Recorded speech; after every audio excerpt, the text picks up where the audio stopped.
Episode 33. Sementara itu di lantai 1, Julian melakukan aktingnya.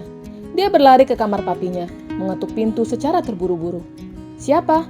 tanya Julian dari dalam kamarnya. "Aku, Pi," sahut Julian. Mendengar suara anaknya, Januar langsung membuka pintu kamar. "Ada apa?" tanya Januar sembari melirik istrinya. Ketika itu Naomi sedang membersihkan wajahnya dari riasan. "Apa papi tahu di mana Kak Anggun?" tanyanya pura-pura. "Bukannya Anggun sudah pulang?" sahut Naomi sembari tetap menatap cermin. "Iya, dia sudah pulang, tapi aku tidak menemukannya. Bahkan di kamarnya juga tidak ada," sahut Julian sembari melirik papinya. "Hubungi Anggun," titah Januar. "Sudah, ponselnya ada di kamar," sahut Julian. "Kemana malam-malam begini si Anggun?" gerutu Januar pura-pura kesal. "Tadi aku bertanya ke pelayan, katanya mereka melihat Anggun naik ke lantai 3, ujar Julian bohong. Sama sekali dia tidak bertanya ke pelayan.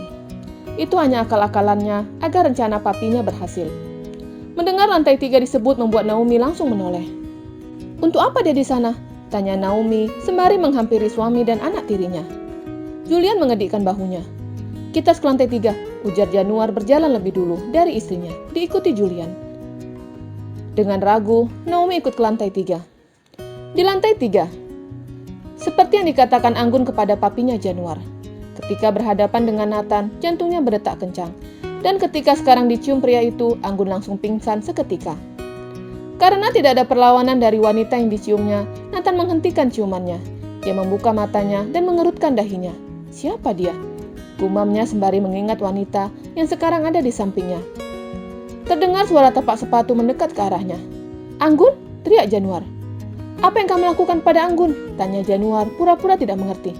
"Siapa dia? Aku tidak tahu," sahut Nathan dengan kondisi teler. Januar menghampiri anaknya. "Anggun sadar! Apa yang dilakukan Nathan kepadamu?" tanya Januar sembari menepuk pelan pipi anaknya. "Nathan, jawab Mami. Apa kamu baru meniduri Anggun?" teriak maminya. "Tidak tahu," sahutnya sembari berusaha bangun dari sofa. Dengan jalan sempoyongan dia masuk ke dalam kamarnya. Dan ketika itu Anggun sadar. "Anggun, apa yang terjadi?" tanya Januar dan Naomi bersamaan. Anggun seperti orang gila. Dia memegang bibirnya, membayangkan ciuman hangat yang baru saja didapatnya. "Anggun!" teriak Januar. "Papi?" Anggun bingung sembari menoleh ke arah samping. "Di mana Nathan?" tanyanya. "Anggun, jawab Mami. Apa yang diperbuat Nathan kepadamu?" tanya Naomi lagi. Aku diciumnya," sahutnya gugup kemudian menangis. Januar langsung memeluk anaknya. "Anggun, tenang. Nanti Mami akan memarahi Nathan," ujar Naomi. "Kak Anggun tidak pernah dicium dan dia merasa telah dinodai," sahut Julian. "Tenang Anggun, lupakan tentang ini. Mami mau tanya, untuk apa kamu kesini? Bukannya kamu dan yang lainnya tidak pernah menginjakkan kaki di lantai ini?" Naomi heran. "Tadi sore, ketika Nathan pulang, aku dan dia berpapasan. Dia mengatakan kepadaku untuk datang ke lantai 3, dengan alasan katanya ingin memberikan posisi bagus di Alexander Group. Tapi nyatanya dia menciumku." Anggun kembali menangis, tentunya dengan air mata buaya. "Kurang ajar." Naomi langsung ke kamar anaknya. Dia membuka pintu kamar anaknya. Terlihat Nathan tengah berbaring di kasur dengan posisi telungkup. Naomi menghampiri anaknya. "Nathan!" teriak Naomi sembari menarik tangan anaknya. Tapi Nathan tidak merespon. Dia telah tertidur pulas. Januar ikut masuk ke dalam kamar itu. "Lebih baik kita bicarakan ini di bawah," ajak Januar. Naomi dan keluarga suaminya meninggalkan lantai 3. Mereka membicarakan masalah itu di ruang kerja. "Naomi, ini tidak bisa dibiarkan. Kalau kita tidak datang cepat, mungkin Nathan sudah meniduri Anggun," ujar Januar. "Iya, kamu benar. Mulai sekarang Anggun, jangan pernah mau termakan bujuk rayunya," seru Naomi. "Bukan seperti itu. Kita harus mencari solusi untuk ini," timpal Januar sembari melirik anaknya. Anggun kembali memeras air matanya. "Iya, solusinya jangan pernah ke lantai 3, sahut Naomi. "Itu tidak menyelesaikan masalah.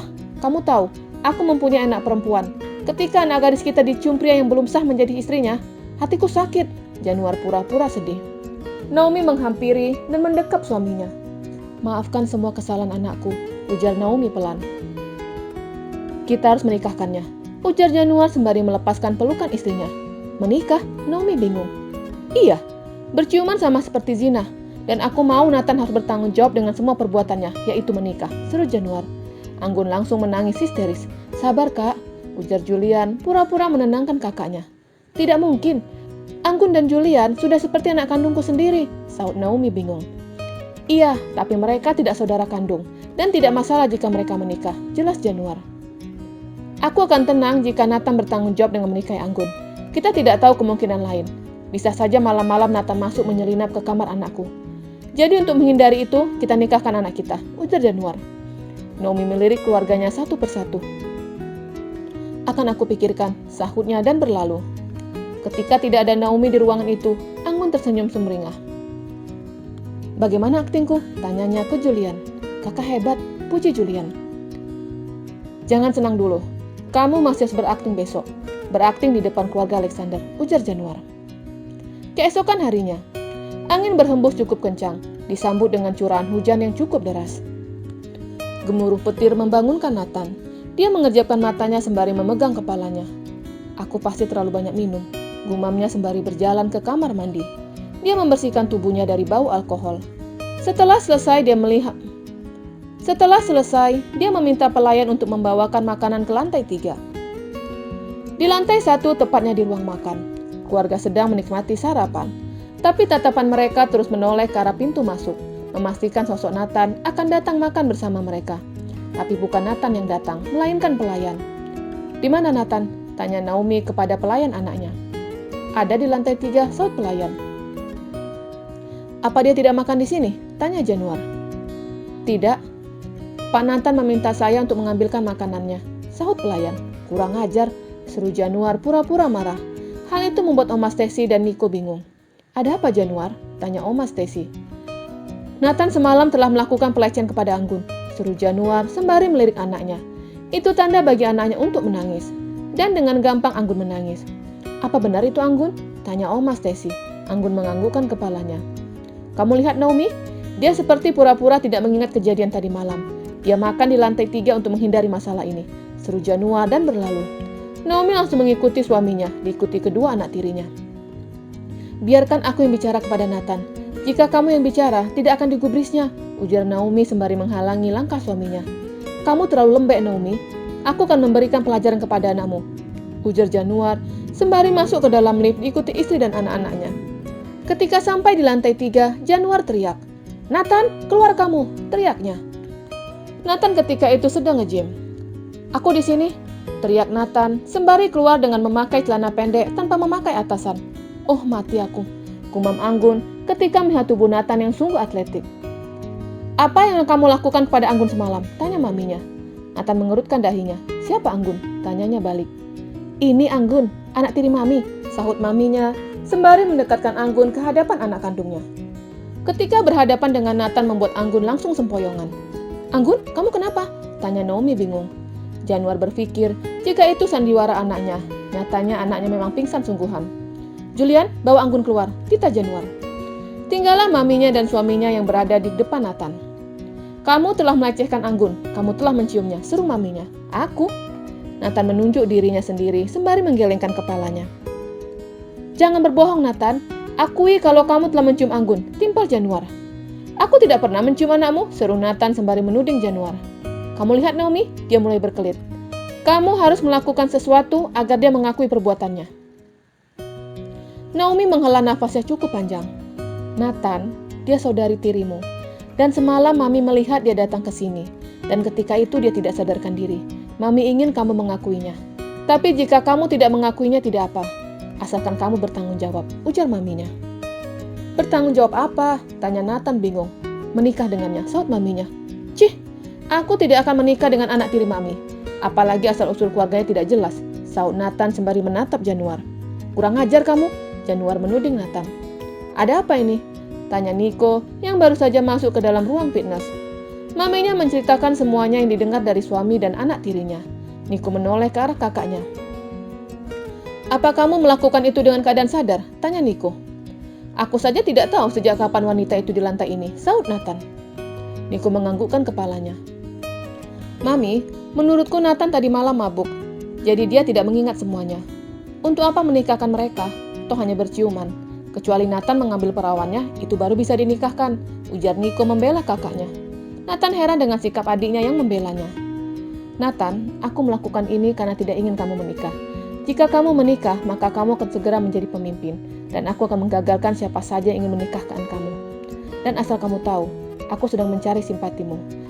Aku ingin kamu pelan-pelan memberikan harta warisan papi kepadaku."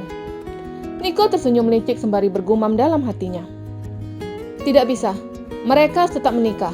Walaupun dalam keadaan sadar atau tidak melakukan, tetap harus menikah," seru Januar kekeh. "Baiklah, jika itu kemauan kamu. Aku akan menikah dengan anakmu," sahut Nathan. Wajah Januar langsung berbinar seketika. Berbeda dengan Niko yang melongok dengan keputusan kakaknya. "Aku bisa menikahinya, sekarang juga bisa, tapi ada syaratnya," ujar Nathan. Januar dan Naomi saling bertukar pandang. "Apa syaratnya?" tanya maminya. "Jika pada saat malam pertama anakmu tidak perawan bagaimana?" tanya Nathan balik. "Anggun masih perawan," sahut Januar. "Yakin?" tanya Nathan balik. "Ya, yakin," sahut Januar gugup. "Baiklah. Syaratnya, aku akan menikah dengan anakmu, asal kamu bercerai dengan mamiku. Bagaimana?" tanya Nathan sembari tersenyum. "Apa-apaan kamu?" seru maminya tidak setuju. "Apa mami tidak aneh jika saudara tiri menikah dan mami masih menjalin hubungan dengan pria ini?" Nathan menunjuk ke arah Januar. "Mami tidak setuju. Ini hanya alasan kamu saja agar tidak menikahi Anggun." "Terserah," sahutnya santai. "Syarat yang kedua, jika pada saat malam pertama anakmu tidak perawan, maka malam itu juga anakmu akan aku ceraikan. Dan kamu harus keluar dari rumah ini beserta mami," seru Nathan. "Pikirkan semua syarat ini. Aku tunggu 1 jam lagi. Jika setuju datang ke sini. Malam ini kami akan menikah," ujar Nathan dan kembali melakukan kegiatan nge-gymnya. Bersambung.